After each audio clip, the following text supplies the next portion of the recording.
Crime and Punishment by Fyodor Dostoyevsky. Part 5, Chapter 5. Lebeziatnikov looked perturbed. "I've come to you, Sofia Semyonovna," he began. "Excuse me, I thought I should find you," he said, addressing Raskolnikov suddenly. "That is, I didn't mean anything of that sort, but I just thought Katerina Ivanovna has gone out of her mind," he blurted out suddenly, turning from Raskolnikov to Sonia. Sonia screamed. "At least it seems so, but we don't know what to do. You see, she came back. She seems to have been turned out somewhere, perhaps beaten. So it seems at least she had run to your father's former chief. She didn't find him at home. He was dining at some other general's. Only fancy, she rushed off there to the other generals, and imagine she was so persistent that she managed to get the chief to see her, had him fetched out from dinner, it seems. You can imagine what happened. She was turned out, of course, but according to her own story, she abused him and threw something at him. One may well believe it. How it is she wasn't taken up I can understand. Now she's telling everyone, including Amalia Ivanovna, but it's difficult to understand her. She is screaming and flinging herself about. Oh yes, she shouts that since everyone has abandoned her, she will take the children and go into the street with a barrel organ, and the children will sing and dance, and she too, and collect money, and will go every day under the general's window to let everyone see well-born children whose father was an official begging in the street. She keeps beating the children, and they are all crying. She's teaching Lita to sing My Village, the boy to dance, Polenka the same. She's tearing up all the clothes and making them little caps like actors. She means to carry a tin basin and make it tinkle instead of music. She won't listen to anything. Imagine the state of things. It's beyond anything." Lebeziatnikov would have gone on, but Sonia, who had heard him almost breathless, snatched up her cloak and hat and ran out of the room, putting on her things as she went. Raskolnikov followed her, and Lebeziatnikov came after him.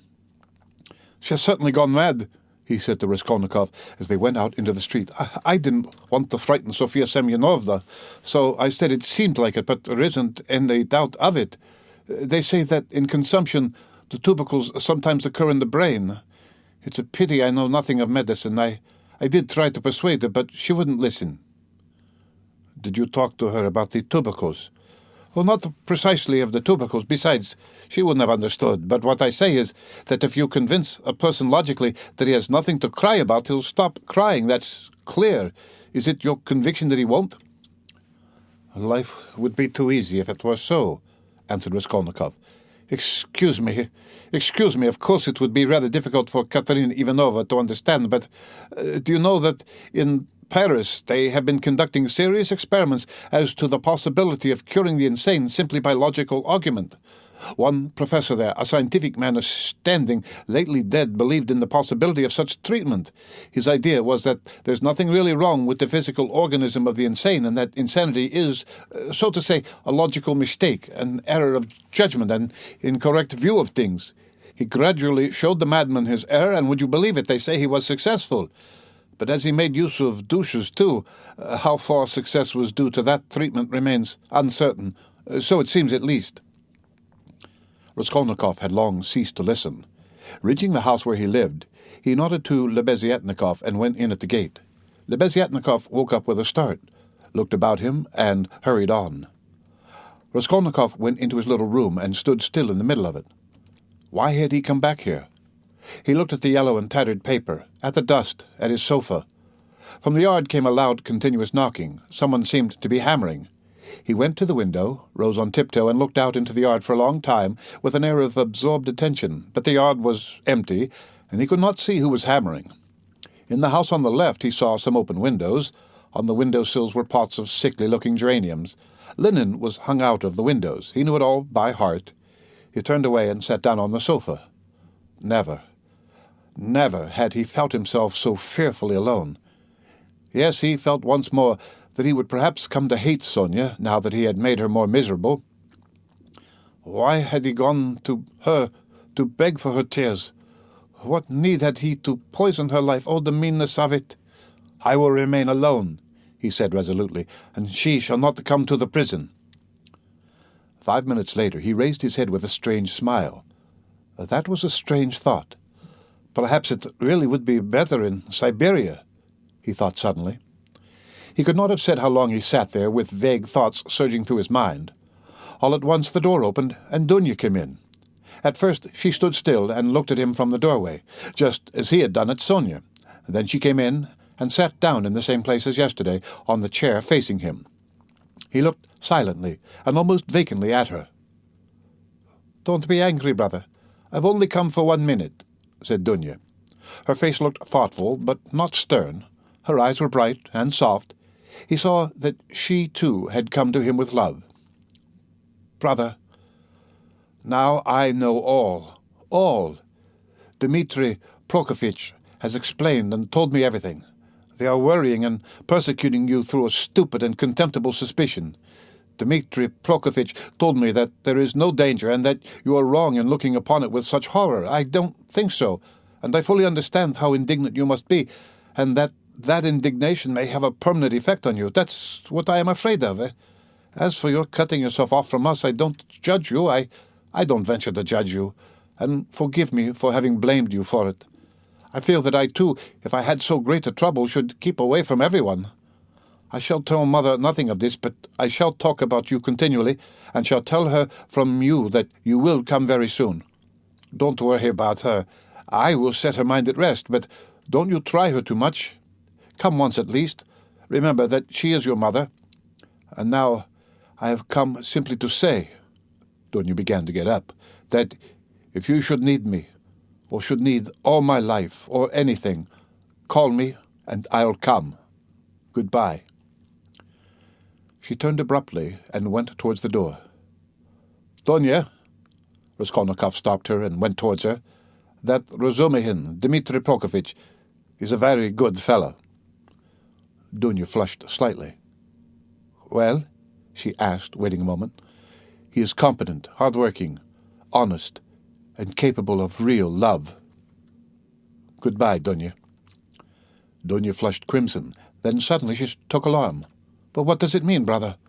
Are we really parting forever, that you give me such a parting message?" "Never mind. Goodbye." He turned away and walked to the window. She stood a moment, looked at him uneasily, and went out troubled. No, he was not cold to her. There was an instant, the very last one, when he had longed to take her in his arms and say goodbye to her, and even to tell her, but he had not dared even to touch her hand. "Afterwards she may shudder when she remembers that I embraced her, and will feel that I stole her kiss. And would she stand that test?" he went on a few minutes later to himself. "No, she wouldn't. Girls like that can't stand things. They never do." And he thought of Sonia. There was a breath of fresh air from the window. The daylight was fading. He took up his cap and went out. He could not, of course, and would not consider how ill he was, but all this continual anxiety and agony of mind could not but affect him. And if he were not lying in high fever, it was perhaps just because this continual inner strain helped to keep him on his legs and in possession of his faculties. But this artificial excitement could not last long. He wandered aimlessly. The sun was setting. A special form of misery had begun to oppress him of late.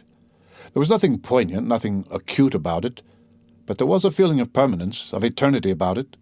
It brought a foretaste of hopeless years of this cold, leaden misery, a foretaste of an eternity on a square yard of space. Towards evening, this sensation usually began to weigh on him more heavily. With this idiotic, purely physical weakness, depending on the sunset or something, one can't help doing something stupid. You'll go to Dunya as well as to Sonia, he muttered bitterly. He heard his name called. He looked round. Lebeziatnikov rushed up to him. "Only fancy, I've been to your room looking for you. Only fancy, she's carried out her plan and taken away the children. Sofia Semyonovna and I have had a job to find them. She's rapping on a frying pan and making the children dance. The children are crying. They keep stopping at the crossroads and in front of shops. There's a crowd of fools running after them. Come along." "And Sonia?" Raskolnikov asked anxiously, hurrying after Lebeziatnikov. "Simply frantic. That is, it's not Sofia Semyonovna's frantic, but Katerina Ivanovna, though Sofia Semyonovna's frantic too, but Katerina Ivanovna is absolutely frantic. I tell you, she's quite mad. They'll be taken to the police. You can fancy what an effect that will have. They are on the canal bank, near the bridge now, not far from Sofia Semyonovna's. Quite close." On the canal bank near the bridge, and not 2 houses away from the one where Sonia lodged, there was a crowd of people, consisting principally of gutter children. The hoarse, broken voice of Katerina Ivanovna could be heard from the bridge, and it certainly was a strange spectacle likely to attract a street crowd. Katerina Ivanovna, in her old dress with the green shawl, wearing a torn straw hat crushed in a hideous way on one side, was really frantic. She was exhausted and breathless. Her wasted, consumptive face looked more suffering than ever, and indeed, out of doors in the sunshine, a consumptive always looks worse than at home. But her excitement did not flag, and every moment her irritation grew more intense. She rushed at the children, shouted at them, coaxed them, told them before the crowd how to dance and what to sing, began explaining to them why it was necessary, and driven to desperation by their not understanding, beat them. Then she would make a rush at the crowd if she noticed any decently dressed person stopping to look. She immediately appealed to him to see what these children from a genteel, one may say aristocratic house had been brought to. If she heard laughter or jeering in the crowd, she would rush at once at the scoffers and begin squabbling with them. Some people laughed. Others shook their heads, but everyone felt curious at the sight of the madwoman with the frightened children. The frying pan of which Lebeziatnikov had spoken was not there, at least Raskolnikov did not see it. But instead of rapping on the pan, Katerina Ivanovna began clapping her wasted hands when she made Lida and Kolya dance and Polenka sing. She too joined in the singing, but broke down at the second note with a fearful cough which made her curse in despair and even shed tears. What made her most furious was the weeping and terror of Kolya and Lida. Some effort had been made to dress the children up as street singers are dressed. The boy had on a turban made of something red and white to look like a Turk. There had been no costume for Lida. She simply had a red knitted cap, or rather a nightcap, that had belonged to Marmeladov, decorated with a broken piece of white ostrich feather, which had been Katerina Ivanovna's grandmother's, and had been preserved as a family possession. Polenka was in her everyday dress. She looked in timid perplexity at her mother, and kept at her side, hiding her tears. She dimly realized her mother's condition, and looked uneasily about her. She was terribly frightened of the street and the crowd. Sonia followed Katerina Ivanovna, weeping and beseeching her to return home. But Katerina Ivanovna was not to be persuaded. "Leave off, Sonia! Sonia, leave off!" she shouted, speaking fast, panting and coughing. "You don't know what you ask. You are like a child. I've told you before that I am not coming back to that drunken German. Let everyone, let all Petersburg see the children begging in the streets, though their father was an honorable man who served all his life in truth and fidelity, and, one may say, died in the service." Katerina Ivanovna had by now invented this fantastic story, and thoroughly believed it. "Let that wretch of a general see it. And you are silly, Sonia. What have we to eat? Tell me that. We have worried you enough." "I won't go on so. Ha! Rodion Romanovitch, is that you?" she cried, seeing Raskolnikov, and rushing up to him. "Explain to this silly girl, please, that nothing better could be done. Even organ grinders earn their living, and everyone will see at once that we are different, that we are an honorable and bereaved family reduced to beggary, and that General will lose his post, you'll see. We shall perform under his windows every day, and if the Tsar drives by, I'll fall on my knees, put the children before me, show them to him, and say, 'Defend us, Father.' He is the father of the fatherless. He is merciful. He'll protect us, you'll see. And that wretch of a general. Leader! Tenez-vous traite. Kolya, you'll dance again. Why are you whimpering? Whimpering again? What are you afraid of, stupid? Goodness, what am I to do with them, Rodion Romanovitch? If you only knew how stupid they are. What's one to do with such children?" And she, almost crying herself, which did not stop her uninterrupted, rapid flow of talk, pointed to the crying children. Raskolnikov tried to persuade her to go home, and even said, hoping to work on her vanity, that it was unseemly for her to be wandering about the streets like an organ grinder, as she was intending to become the principal of a boarding school. "A boarding school? Ha, ha, ha! A castle in the air!" cried Katerina Ivanovna, her laugh ending in a cough. "No, Rodion Romanovitch, that dream is over. All have forsaken us, and that general, you know, Rodion Romanovitch, I threw an inkpot at him. It happened to be standing in the waiting room by the paper where you sign your name. I wrote my name, threw it at him, and ran away. Oh, the scoundrels, but enough of them. Now I'll provide for the children myself. I won't bow down to anybody. She has had to bear enough for us." She pointed to Sonia. "Polenka, how much have you got? Show me." "What, only 2 farthings? Oh, the mean wretches, they give us nothing. Only run after us, putting their tongues out there. What is that blockhead laughing at? She pointed to a man in the crowd. It's all because Kolya here is so stupid. I have such a bother with him. What do you want, Polenka? Tell me in French. Parlez-moi français. Why, I've taught you know some phrases. Else, how are you to show that you're of good family, well brought up children, and not at all like other organ grinders?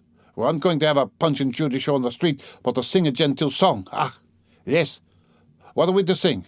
You keep putting me out, but you see, we're standing here, Rodion and Romanovich, to find something to sing and get money, something Kolya can dance to for... As you can fancy, our performance is all impromptu. We must talk it over and rehearse it all thoroughly, and then we shall go on to Nevsky, where there are far more people of good society, and we shall be noticed at once. Lida knows my village only, nothing but my village, and everyone sings that. We must sing something far more genteel. Well, have you thought of anything, Polenka? If only you'd help your mother. My memory's quite gone, or I should have thought of something. We really can't sing en hussar. Ah, let us sing in French. Sing so. I have taught it to you.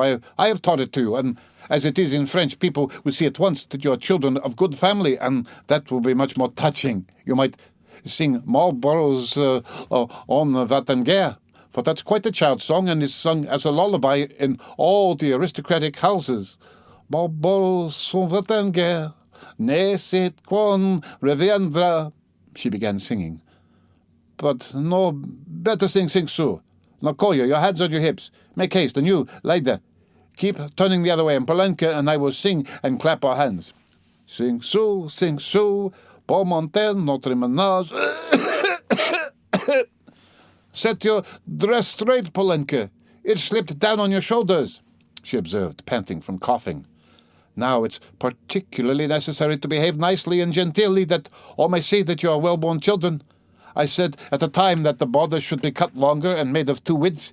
It was your fault, Sonia, with your advice to make it shorter, and now you see the child is quite deformed by it. Why, you're all crying again. What's the matter, stupids? Come, Kolya, begin. Make haste. Make haste. Oh, what an unbearable child. Sing Sue. Or a policeman again. What do you want? A policeman was indeed forcing his way through the crowd. But at that moment, a gentleman in civilian uniform and an overcoat, a solid-looking official of about 50 with a decoration on his neck, which delighted Katerina Ivanovna and had its effect on the policeman, approached, and without a word handed her a green 3-ruble note. His face wore a look of genuine sympathy. Katerina Ivanovna took it and gave him a polite, even ceremonious bow. "I thank you, honoured sir," she began loftily. "The causes that have induced us... Take the money, Polenka. You see there are generous and honourable people who are ready to help a poor gentlewoman in distress. You see, honoured sir, these orphans of good family, I might even say of aristocratic connections, and that wretch of a general sat eating grouse and stamped at my disturbing him.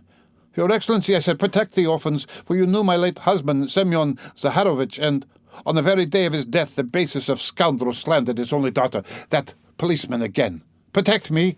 she cried to the official. "Why is that policeman edging up to me? We've only just run away from one of them. What do you want, fool?" "It's forbidden in the streets. You can't make a disturbance." "It's your making a disturbance. It's just the same as if I were grinding an organ. What business is it of yours?"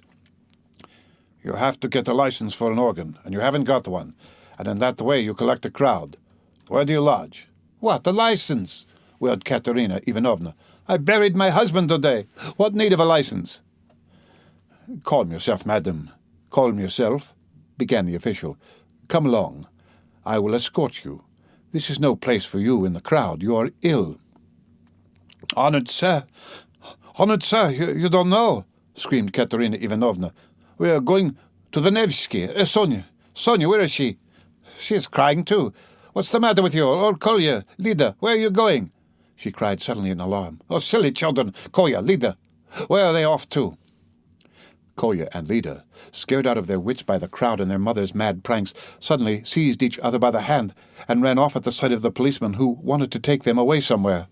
Weeping and wailing, poor Katerina Ivanovna ran after them. She was a piteous and unseemly spectacle as she ran, weeping and panting for breath. Sonia and Polenka rushed after them. Bring them back! Bring them back, Sonia! Oh, stupid, ungrateful children! Polenka, catch them! It's for your sakes She stumbled as she ran and fell down. She's cut herself. She's bleeding. Oh, dear, cried Sonia, bending over her. All ran up and crowded around. Raskolnikov and Lebeziatnikov were the first at her side. The official, too, hastened up, and behind him the policeman, who muttered, "Bother," with a gesture of impatience, feeling that the job was going to be a troublesome one. "Pass on! Pass on!" he said to the crowd that pressed forward. "She's dying," someone shouted. "She's gone out of her mind," said another. "Lord, have mercy upon us," said a woman, crossing herself. "Have they caught the little girl and the boy? They're being brought back. The elder one's got them, oh, the naughty imps." When they examined Katerina Ivanovna carefully, they saw that she had not cut herself against a stone, as Sonia thought, but that the blood that stained the pavement red was from her chest. "I've seen that before," muttered the official to Raskolnikov and Lebeziatnikov. "That's consumption. The blood flows and chokes the patient. I saw the same thing with a relative of mine own not long ago. Nearly a pint of blood, all in a minute. What's to be done, though? She is dying." This way, to my room," Sonia implored. "I live here. See that house?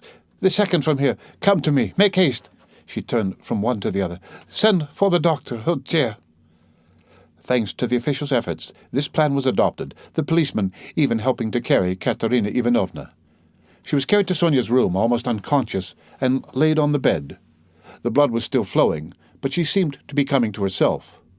Raskolnikov, Lebeziatnikov, and the official accompanied Sonia into the room and were followed by the policeman, who first drove back the crowd, which followed to the very door. Polenka came in holding Kolya and Lida, who were trembling and weeping. Several persons came in, too, from the Katerina's room, the landlord, a lame, one-eyed man of strange appearance with whiskers and hair that stood up like a brush, his wife, a woman with an everlastingly scared expression, and several open-mouthed children with wonder-struck faces. Among these, Svidrigailov suddenly made his appearance. Raskolnikov looked at him with surprise, not understanding where he had come from, and not having noticed him in the crowd. A doctor and priest were spoken of. The official whispered to Raskolnikov that he thought it was too late now for the doctor, but he ordered him to be sent for. Katerina ran himself. Meanwhile, Katerina Ivanovna had regained her breath. The bleeding ceased for a time. She looked with sick but intent and penetrating eyes at Sonia, who stood pale and trembling, wiping the sweat from her brow with a handkerchief. At last she asked to be raised. They sat her up on the bed, supporting her on both sides. "Where are the children?" she said in a faint voice. "You've brought them, Polenka." "Oh, the sillies! Why did you run away? Oh!" Once more her parched lips were covered with blood. She moved her eyes, looking about her. "So that's how you live, Sonia? Never once have I been in your room." She looked at her with a face of suffering. "We have been your ruin, Sonia. Polenka, Lida, Kolya, come here." "Well, here they are, Sonia. Take them all. I hand them over to you. I've had enough. The ball is over. Lay me down. Let me die in peace." They laid her back on the pillow. "What? The priest? I don't want him. You haven't got a ruble to spare. I have no sins. God must forgive me without that. He knows how I have suffered. And if he won't forgive me, I don't care." She sank more and more into uneasy delirium. At times she shuddered, turned her eyes from side to side, recognized everyone for a minute, but at once sank into delirium again. Her breathing was hoarse and difficult. There was a sort of rattle in her throat. "I said to him, Your Excellency," she ejaculated, gasping after each word, "that Amalia Ludwigova, Lida, Kolya, hands on your hips, make haste, glissez, glissez, pas de basque, tap with your heels, be a graceful child, du hast Diamanten und Perlen." "What next? That's the thing to sing. du hast de schönste Augenmädchen, was willst du mehr? Oh, what an idea! What willst du mehr? What things the fools invents! Ah, yes, in the heat of midday in the Vale of Dagestan. Oh, how I loved it! I loved that song to distraction, Polenka. Your father, used to sing it when we were engaged. Oh, those days. Oh, that's the thing for us to sing. How does it go? I've forgotten. Remind me. How was it? She was violently excited and tried to sit up. At last, in a horribly hoarse, broken voice, she began shrieking and gasping at every word with a look of growing terror. In the heat of midday, in the Vale of Dagestan, with lead in my breast. Your Excellency, she wailed suddenly, with a heart-rending scream and a flood of tears, protect the orphans. You may have been their father's guest. One may say aristocratic. She started, regaining consciousness, and gazed at all with a sort of terror, but at once recognized Sonia. Sonia? Sonia? She articulated softly and caressingly, as though surprised to find her there. Sonia, darling, are you here too? They lifted her up again. Enough. It's over. Farewell, poor thing. I am done for. I am broken, she cried, with vindictive despair, and her head fell heavily back on the pillow. She sank into unconsciousness again, but this time it did not last long. Her pale, yellow-wasted face dropped back. Her mouth fell open. Her leg moved convulsively. She gave a deep, deep sigh and died. Sonia fell upon her, flung her arms about her, and remained motionless with her head pressed to the dead woman's wasted bosom. Polenka threw herself at her mother's feet, kissing them and weeping violently. Though Kolya and Lida did not understand what had happened, they had a feeling that it was something terrible. They put their hands on each other's little shoulders, stared straight at one another, and both at once opened their mouths and began screaming. They were both still in their fancy dress, one in a turban, the other in the cap with the ostrich feather. And how did the certificate of merit come to be on the bed beside Katerina Ivanovna? It lay there by the pillow. Raskolnikov saw it. He walked away to the window. Lebeziatnikov skipped up to him. She is dead, he said. Rodion Romanovich, I must have 2 words with you, said Svidrigailov, coming up to them. Lebeziatnikov at once made room for him, and delicately withdrew. Svidrigailov drew Raskolnikov further away. I will undertake all the arrangements, the funeral, and that. It's a question of money, and as I told you, I have plenty to spare. I will put those 2 little ones and Polenka into some good orphan asylum, and I will settle 1,500 rubles to be paid to each on coming of age, so that Sofia Semyonovna need have no anxiety about them. And I will pull her out of the mud too, for she is a good girl, isn't she? So tell Avdotia Romanovna that is how I am spending her 10,000. What is your motive for such benevolence? Asked Raskolnikov. Ah, you skeptical person, laughed Svidrigailov. I told you, I had no need of that money. Won't you admit that it's simply done from humanity? She wasn't a louse, you know. He pointed to the corner where the dead woman lay. Was she like some old pawnbroker woman? Come, you'll agree. Is Lutsen to go on living and doing wicked things, or is she to die? And if I didn't help them, Polenka would go the same way.